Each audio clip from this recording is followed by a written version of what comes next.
Mille à mon côté, 10 000 à ma droite, je serai pas atteint.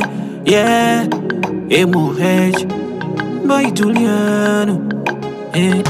Et nous que j'osons me kaka nous yavake no biomare nyem nyeo amene ne que Jason be la mila chie me va ole miro te ambe nyem nyeo mlani e mu fond ma money pray a yenyi ben que kane nyo yeah mlani e mu fond la kugwe dodo na be pipo de nezu yaira la benye mezereka e huye munjaso non kona afo e munjaso auto plom kere munjado taxi a los emijan mle de kuku travazo driver plom kere mano de dire makwatana no sita me do duro plom kere mano de dire makwatana no sita me do duro Mauvi mutina wabeti eti nure muke kenye muyo o souvent qu'on nous donne victime Emile mi munya mekele l'omio gagner mon pain quotidien c'est ma prière de ce matin sécuriser ma famille ma santé mes mouvements c'est ma prière de ce matin oh obi ma ugande kaye ni driver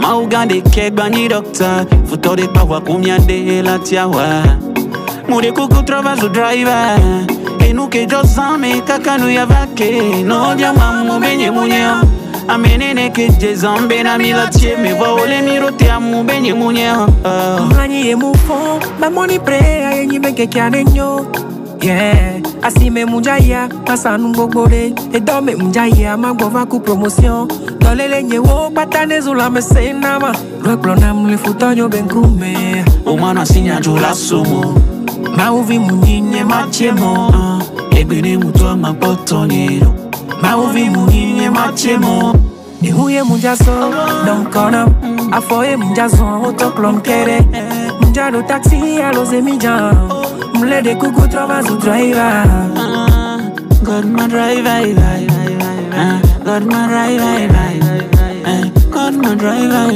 my driver another prayer national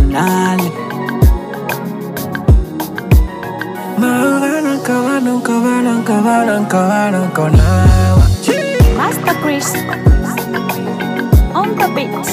Mahovana Kona Rachel Tigoy Mahovana Kona Boss Dr. Kodama Mahovana Kona Fodo là-bas Audio et Calamarque.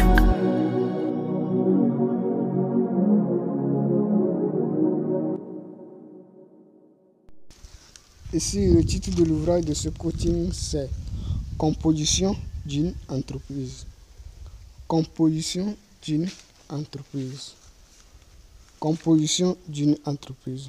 Introduction. Une entreprise est un groupe de travailleurs qui sont regroupés dans un lieu de travail où ils contribuent chacun de son côté pour mener la mission de l'entreprise pendant les jours ouvrables d'une semaine, à l'aide de leurs différentes et mêmes compétences. Chaque entreprise qui existe a une mission qu'elle cherche à atteindre chaque jour que Dieu fait. C'est cette mission qui fait exister une entreprise au sein d'une localité. La mission provient d'un problème qui handicape la vie des habitants d'une localité donnée. On parle de mêmes compétences lorsqu'on a besoin de plusieurs compétences pour exécuter les activités d'un département. Par exemple, le département de comptabilité. Donc, on peut avoir 2 ou 3 personnes pour répondre aux besoins du poste de la comptabilité au sein d'une entreprise. C'est un exemple palpable. On parle de différentes compétences lorsqu'on a besoin de plusieurs compétences pour exécuter les activités de 2 ou plusieurs départements d'une entreprise. Par exemple, le département de comptabilité, le département de marketing. Donc, une entreprise a besoin de ces différentes compétences pour produire ses produits. Donc, on a les services de comptabilité, les services de marketing, les services de magasinage, etc., etc., etc. 1. Ouvrier ou ingénieur, ouvrier ou ingénieur. Ici, on parle de la fonction technique d'une entreprise de Henri Fayol ou le département des ouvriers d'une entreprise ou le département d'ingénieur d'une entreprise. C'est la première fonction d'une entreprise. Ils ont pour rôle de produire les produits de l'entreprise auxquels ils travaillent. On a les théories de Taylor qui expliquent mieux cette fonction. Donc, Taylor a cette théorie qui explique donc l'organisation scientifique du travail, etc. Et le travail confié aux collaborateurs, la monnaie, la quantité de monnaie qui seront payés par jour, tout ça. Donc, qui réglemente ce secteur. Cette fonction est classée en deux classes, à savoir l'ouvrier et l'ingénieur. L'ouvrier est le travailleur qu'on recrute et on forme au sein de l'entreprise en vue de lui confier une activité de l'entreprise, du département des ouvriers. Un ingénieur est un travailleur qui possède une compétence d'un centre de formation entre parenthèses métier et ou d'une université entre parenthèses enseignement formateur médecin pour servir une entreprise. Donc quand on parle de l'enseignement, donc dans les établissements scolaires, on a les enseignants et on a l'administration. Donc c'est les enseignants qui produisent les produits là-bas. Donc ils cherchent et ils enseignent les enfants les connaissances. Donc l'ouvrier travaille dans le département d'ouvrier et l'ingénieur travaille dans le département d'ingénieur. 2. Secrétariat et sécurité. Ici, ces fonctions aident une entreprise à mieux mener sa mission chaque jour que Dieu fait. La fonction secrétariat joue le rôle d'accueil, de règlement intérieur, d'organisation des réunions au sein d'une entreprise, entre les visiteurs de l'entreprise et les dirigeants de l'entreprise, entre les travailleurs de l'entreprise et les dirigeants de l'entreprise, et entre les travailleurs eux-mêmes au sein de l'entreprise. La fonction de sécurité a pour rôle de veiller sur le bien-être de suivre sur les biens des travailleurs et des matériels de l'entreprise. Donc c'est là leur fonction s'arrête. Donc 3. Employé. Un employé est un travailleur qui possède une compétence d'un centre de formation ou d'une université. On a des employés qui possèdent la compétence d'un métier et des employés qui possèdent la compétence universitaire. Ces travailleurs rendent des services au sein des départements d'une entreprise. Par exemple, le département de comptabilité, le département d'ingénieur, le département de marketing, etc., etc. Tous les départements d'une entreprise œuvrent pendant les jours ouvrables d'une semaine pour rendre service dans le souci d'atteindre le but de l'entreprise. Donc, chaque jour que Dieu fait, une entreprise fixe le but que le personnel de l'entreprise doit atteindre. Donc, chaque entreprise a un but à atteindre dans la journée, dans une journée de travail. Donc, le département ou le personnel ou les travailleurs œuvrent de leur côté pour pouvoir atteindre leur but. Donc, chaque employé a son objectif à atteindre dans la journée. Donc, on appelle objectif journalier, objectif de la semaine ou objectif du mois, qui est contrôlé par le dirigeant de l'entreprise ou les chefs d'équipe de l'entreprise. Donc, on parle de l'employé, donc on parle de poste de travail intellectuel, etc. De poste de travail manuel, donc ça c'est le domaine de métier, etc. 4. Dirigeants.